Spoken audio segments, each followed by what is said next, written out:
Hello મિત્રો, તમારું સ્વાગત છે અમારી ચેનલમાં। આજે આપણે દ્વિતીય સત્રનું વિકાસ અસાઇનમેન્ટનું સોલ્યુશન કરશું। આજે આપણે ગણિત વિષય ચાલુ કરીએ છીએ। આ રીતે આપણે તમામ વિષયનું આપણે સોલ્યુશન કરાવવાનું છે, તો ફટાફટ તમે અમારી ચેનલને સબસ્ક્રાઇબ ના કરી હોય તો સબસ્ક્રાઇબ કરી લો। ધોરણ 7નું વિકાસ અસાઇનમેન્ટનું ગણિત ચાલુ કરીએ। એમાં પ્રશ્ન 1બ, નીચેના દાખલા ગણો, 4 માંથી ગમે 3। પ્રકરણ 7નો પહેલો દાખલો, એક ફૂલદાનીની પડતર કિંમત ₹130 છે। જો દુકાનદાર ફૂલદાનીને 10% ખોટ ખાઈને વેચતો હોય તો ફૂલદાનીની વેચાણ કિંમત કેટલી હોય? તો ટૂંકમાં આપણે આમાં વેચાણ કિંમત શોધવાની છે। તો ફૂલદાનીની પડતર કિંમત કેટલી આપી છે? ₹130 જે આપણે લખી, અને ખોટ કેટલી છે? 10%। 10% ખોટ ખાઈને વેચી છે, તો આપણે વેચાણ કિંમત શોધવાની છે। તો પડતર કિંમતના કેટલા કરવાના આપણે? 10%। તો પડતર કિંમત ના 10%, કેમ કે 10% ખોટ આવી છે।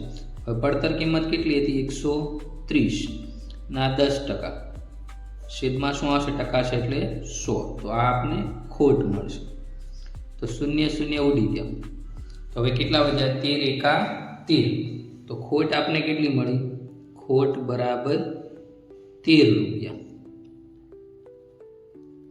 હવે વેચાણ કિંમત મેળવવા માટે શું થશે? વેચાણ કિંમત બરાબર પડતર કિંમત માઇનસ ખોટ। હવે પડતર કિંમત આપણે કેટલી હતી? 130 રૂપિયા આપણે મૂકશું, માઇનસ એને 10% ખોટ કાઢી મૂકી, તો આપણે ખોટના રૂપિયા મળે તો કેટલા આવ્યા? 13 રૂપિયા। તો હવે શું થશે? 130 માંથી આપણે 13 બાદ કરીએ તો કેટલા રૂપિયા મળશે? 117 રૂપિયા। તો આપણી વેચાણ કિંમત કેટલી થઈ? 117 રૂપિયા। તો આપણો શું થશે? આન્સર થશે। હવે પ્રશ્ન નંબર 2, શાળાની એક ટીમ આ વર્ષે 8 રમતો જીતી, જ્યારે ગયા વર્ષે 4 રમતો જીતી હતી, તો ગયા વર્ષની તુલનામાં આ વર્ષે જીતમાં કેટલા ટકા વધારો થયો? તો ટૂંકમાં ગયા વર્ષે 4 અને આ વર્ષે 8 રમત જીતી વધારે, તો કેટલો વધારો થયો એ આપણે ટકામાં મેળવવાનો છે। તો આપણે શું કરશું? અહીંયા પહેલાં લખી દઈશું, ગયા વર્ષે જીતેલી મેચ કેટલી હતી? 4 હતી। આ વર્ષે જીતેલી મેચ કેટલી છે? 8 છે। તો આપણે શું લખશું?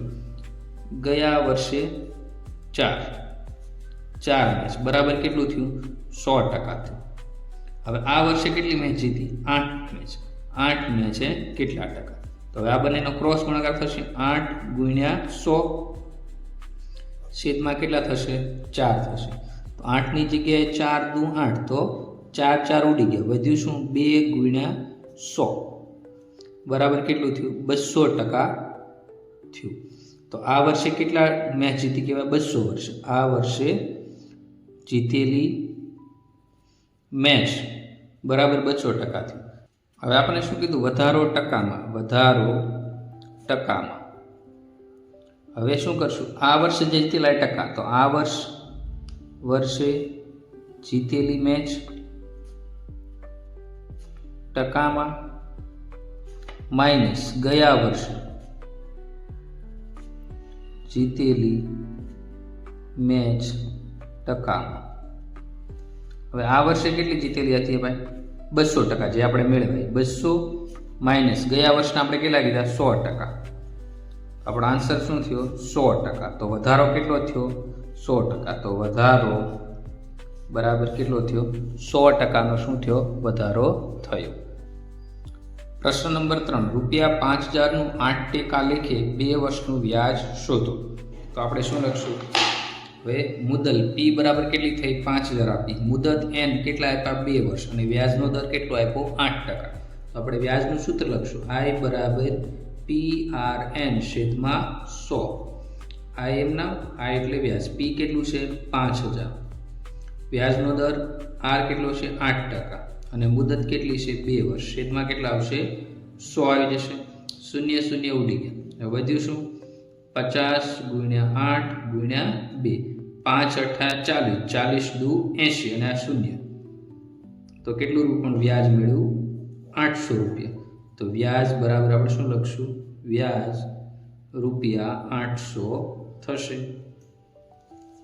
નંબર 4, ₹4000 ને એવી રીતે વહેંચ્યા કે રમેશને 2 ભાગ, મહેશને 3 ભાગ અને સુરેશને 5 ભાગ મળે, તો દરેકને કેટલી રકમ મળે?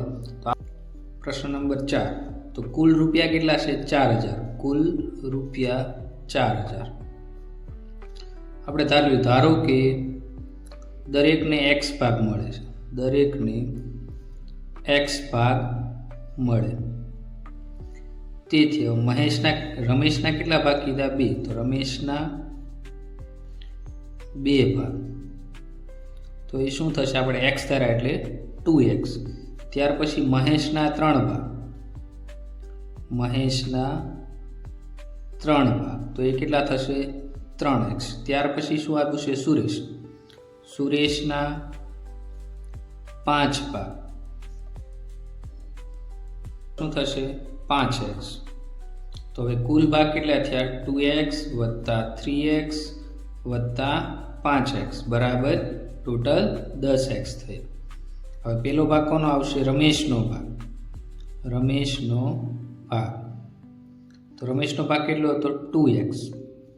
છેદમાં ટોટલ કેટલા હતા?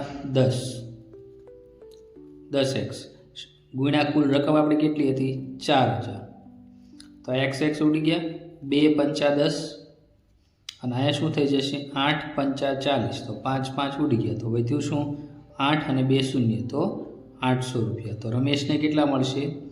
રમેશને રૂપિયા 800 મળશે. ત્યાર પછી કોનો વારો આવશે? મહેશનો. મહેશનો ભાગ. મહેશના કેટલા ભાગ હતા? 3x. કુલ ભાગ કેટલા છે? 10x.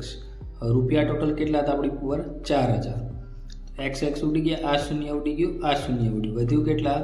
3 ગુણ્યા 400. તો 4 તેરી 12. તો કેટલા રૂપિયા થયા? 1200 રૂપિયા. તો મહેશને કેટલા રૂપિયા મળશે?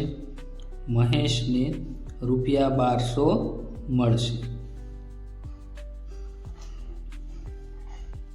ત્યાર પછી સુરેશનો ભાગ. સુરેશનો ભાગ. હવે સુરેશનો ભાગ કેટલો હતો? 5x. કુલ ભાગ કેટલા છે? 10x. કુલ રકમ આપણી 4000 છે. હવે પહેલા x ઉડાડી દો. આ શૂન્ય શૂન્ય ઉડી ગયું. તો વધ્યું શું? 5 ગુણ્યા 400. હવે 5 ચોકું 20 અને પાછળ 2 શૂન્ય લગાડી દેવાના. તો સુરેશને કેટલા રૂપિયા મળ્યા? 2000 રૂપિયા. તો સુરેશને રૂપિયા 2000 મળશે. તો આમ શું થયું? રમેશના 800 રૂપિયા, મહેશના 1200 રૂપિયા અને સુરેશના 2000. આ બધાનો સરવાળો કરો તો 4000 રૂપિયા થઈ જાય છે. તો આપણા જવાબ બરાબર છે. પ્રશ્ન 5. રૂપિયા 3000ની ખરીદી પર 12% ડિસ્કાઉન્ટ મળે છે. જો રૂપિયા 3000ની ખરીદી કરીએ તો કેટલું વળતર મળે? તો આ પ્રશ્નમાં આપણે શું કરશું કે રૂપિયા 3000 એના પર ડિસ્કાઉન્ટ કેટલું છે? 12%. તો આપણે શું કરશું? હવે કેટલું વળતર મળે એ આપણે શોધવાનું. તો આ ડિસ્કાઉન્ટ છે તો 3000 ને આપણે કેટલા કરશું? 12%. તો 3000 ગુણ્યા 12 છેદમાં શું આવશે? 100. શૂન્ય શૂન્ય ઉડી ગયા. વધ્યું શું? 30 ગુણ્યા 12. તો 12 તેરી કેટલા થશે? 36. અને આ શૂન્ય એમને. તો વળતર કેટલું મળ્યું? વળતર રૂપિયા 360 મળશે.